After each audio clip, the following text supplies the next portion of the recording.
Assalamualaikum warahmatullahi wabarakatuh. Jumpa lagi dengan saya di channel RDM Lele Tumbuh Farm. Kali ini saya ingin membahas mengenai tentang metode budidaya ikan nila tanpa menggunakan mesin aerator ataupun water pump. Nah, karena banyak sekali dari teman-teman yang masih tidak percaya kalau budidaya ikan nila tanpa mesin aerator atau water pump itu tidak bisa katanya ya. Nah, kali ini saya akan memberikan edukasi untuk teman-teman khususnya yang baru belajar mengenai tentang budidaya ikan nila ya, supaya ketika teman budidaya ikan nila itu tidak tidak tergantung pada mesin aerator ataupun water pump. Nanti saya akan jelaskan apa manfaat dan tujuan dari menggunakan mesin tersebut dan bagaimana keunggulan dan plus minusnya ya. Simak terus dan tonton video saya dari awal hingga sampai akhir supaya teman-teman tahu dan paham mengenai tentang cara budidaya ikan nila dengan sistem kocor ataupun air tenang dalam video ini ya. Oke, yang pertama, hal yang wajib teman-teman harus perhatikan adalah pemilihan bibit ya. Nah, dalam tahapan pemilihan bibit ini saya akan memberikan sedikit edukasi pada teman-teman ketika memilih bibit ikan nila yang bagus atau yang sehat, bagaimana cirinya. Yang pertama, pastikan ikan nila tersebut itu gesit, lincah, dan juga tidak ada bintik jamur ataupun semacam kayak lumut menempel pada ikan tersebut ya.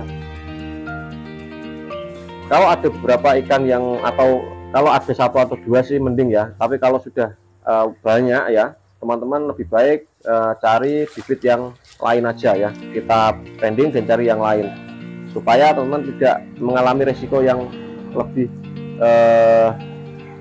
berisiko lagi nantinya ketika awal tebar. Biasanya kalau ada indikasi jamur itu biasanya tingkat kematian itu akan bertahap 2, 5, 10 dan seterusnya pasti akan habis kalau teman-teman tidak tahu penanganannya ya. Nah, dalam pemilihan bibit ini, selain dari pemilihan bibit yang bagus, teman-teman ketika membeli bibit, belilah bibit dari lokal atau tempat kalian. Mungkin ya, saya tinggalnya kan di kota Kudus ya. Kalau bisa teman-teman carilah bibit di daerah Kudus sendiri atau dalam kota, jangan luar kota ya. Nah, setelah kalau bisa itu malah dalam kecamatan atau satu kecamatan itu ada yang jual bibit ya, itu malah jauh lebih bagus karena tingkat stres ikan akan jauh lebih berkurang kalau kita beli bibitnya itu dari jarak yang dekat ya. Dan untuk suhu airnya pun tidak jauh berbeda, nanti perawatannya ketika awal tebar itu mudah ya. Nah, tips yang kedua, supaya ketika teman-teman budidaya ikan nila tanpa menggunakan mesin aerator ataupun water pump itu bisa hidup ikannya ya, yang harus teman-teman pelajari adalah teman-teman harus tahu jumlah kapasitas tebar ya. Jumlah kapasitas tebar untuk ikan nila dari per meter kubik ataupun dari ukuran kolam yang teman-teman punya itu harus diperhitungkan dulu. Kita harus mengetahui ukuran kolam kita, barulah kita membeli bibitnya. Jangan kita beli bibit lalu kolam kita sudah jadi dan tidak tahu kapasitasnya berapa ya. Nah, misal contoh, kalau kita mempunyai kolam dengan diameter 5 ya, atau 5 meter persegi ya, per satu kubik airnya itu kita isi sekitar 100 ekor ya. Jadi ketinggian air itu biasanya idealnya minimal itu sekitar 40 atau 50 cm, itu bagus ya. Ataupun kalau tebar bibit bisa kita menggunakan 30 cm juga bisa. Jangan sampai kita gunakan ketinggian air 20 ataupun di bawahnya ya, itu besar risiko ikan kalau terpapar sinar matahari, ikan juga bisa mati karena terlalu dangkal, airnya pasti hangat atau panas ya. Yang kedua adalah pertumbuhannya akan lama ya, maka dari itu teman-teman harus memperhatikan ketinggian air ini ya. Nah, jumlah tebar dari 1 meter kubik air ini kan 100 ekor ya, ataupun semeter persegi lah, meter persegi kolam 100 ekor ya.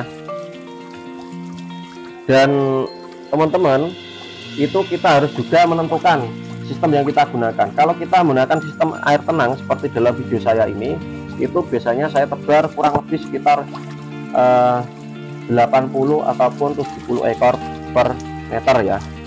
Nah, karena ini saya kan ukuran kolamnya sekitar 3 kali 2,5 ya, atau 2,5, 3 meter kali 2,5 meter, ini saya tebar 500 ekor. Jadi ada jarak kelonggaran ya. Kalau kita menggunakan sistem bioflok atau ras, kita bisa tebar di 100 bahkan di 150 per meter ya. Nah, jadi biasanya penyebab terbesar kematian itu disebabkan karena tingkat kepadatan yang terlalu tinggi ya.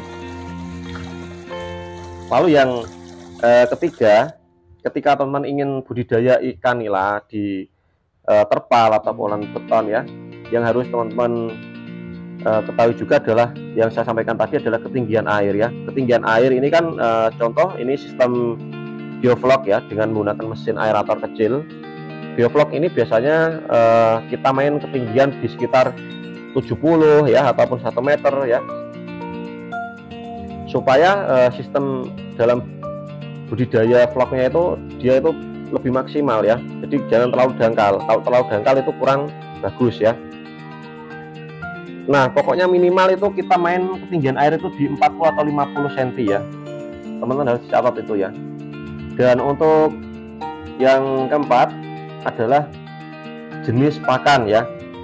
Nah, untuk teman-teman juga ketika ingin budidaya ikan nila, teman-teman bagusnya itu kita mengetahui jenis pakan yang terbaik untuk ikan nila. Nah, ini adalah contoh ya teman-teman ya. Ini kolam teman saya.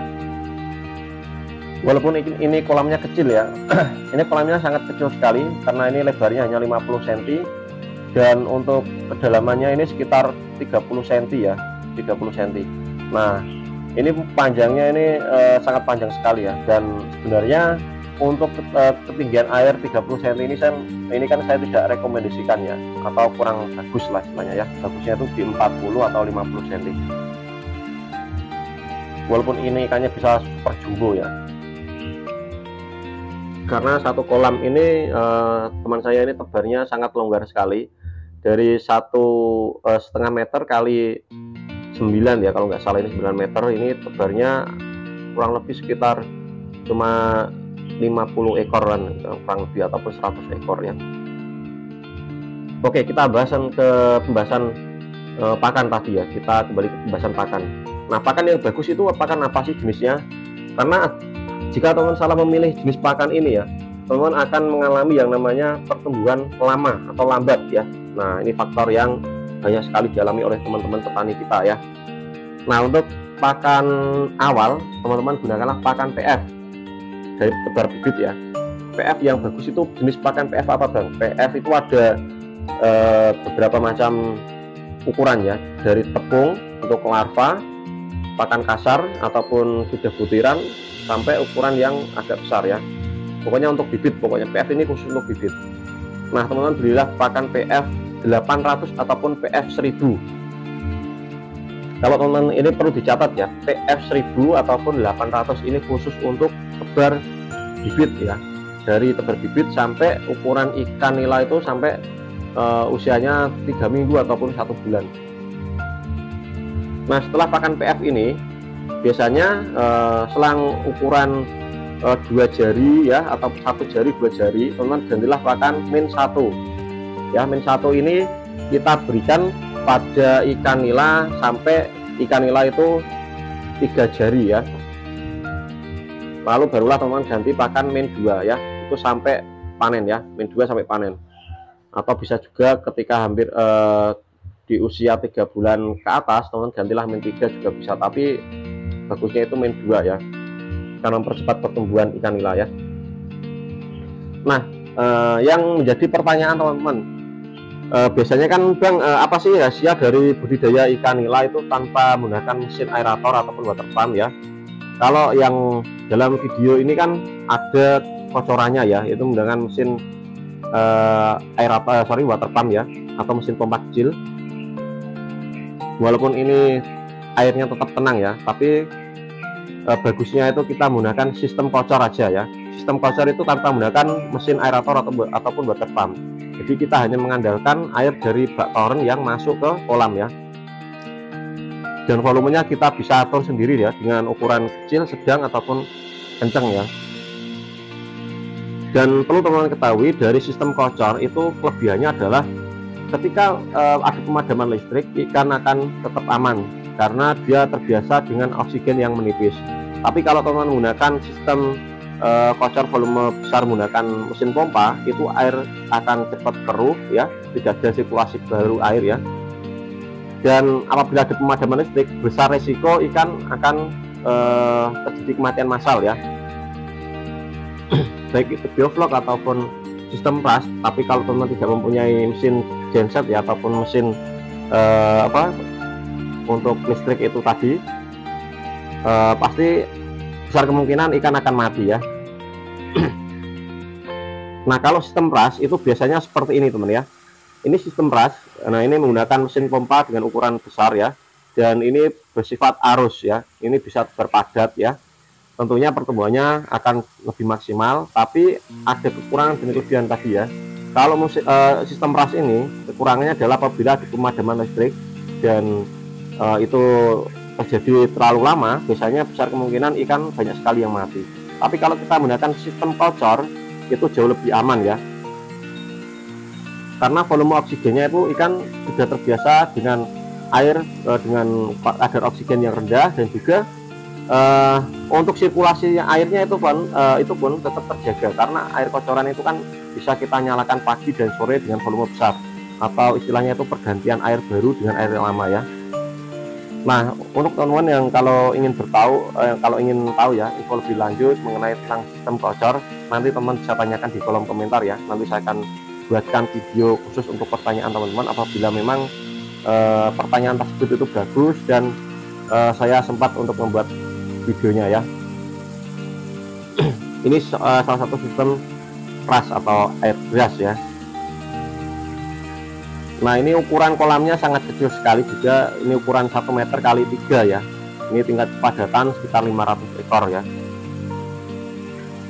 Nah, poin pentingnya adalah teman-teman yang perlu dicatat adalah pemilihan bibit ya, jumlah tebar, jangan terlalu padat, ketinggian air kita harus sesuaikan standar 40-50 cm ya. Lalu jenis pakan juga kita harus tahu, jangan berikan pakan yang terlalu besar atau harganya murah ya, itu akan memperlambat pertumbuhan ikan nila kita ya. Kasih pakan PF min 1, min 2, min 3 ya, urutannya itu ya teman, harus dicatat ya. Dan yang kelima, pergantian air kita lakukan bisa 1 minggu sekali ya, ataupun 1 bulan sekali atau 2 bulan sekali, tergantung dari teman-teman ya. Kalau kita kocorannya 24 jam nyala, kita bisa 1 bulan atau 2 bulan sekali kita ganti air ya. Cukup kita tap aja. Tap itu apa sih? Tap itu adalah pengurangan air pada pagi hari dan sore hari. Kita buang, lalu kita isi lagi, seperti itu. Jangan kita ganti total ya. Nah, sekian video yang saya sampaikan. Semoga video ini bermanfaat, dan apabila ada suatu kesalahan kata, saya mohon maaf yang sebesar-besarnya kepada teman-teman ya. Video ini saya akhiri dengan kata Assalamualaikum warahmatullahi wabarakatuh. Salam petani ikan nila Nusantara, salam jos, selamat mencoba dan dipraktekan ya. Jangan lupa tinggalkan like dan subscribe dan share apabila video ini bermanfaat untuk teman-teman ya. Oke, sekian dan terima kasih.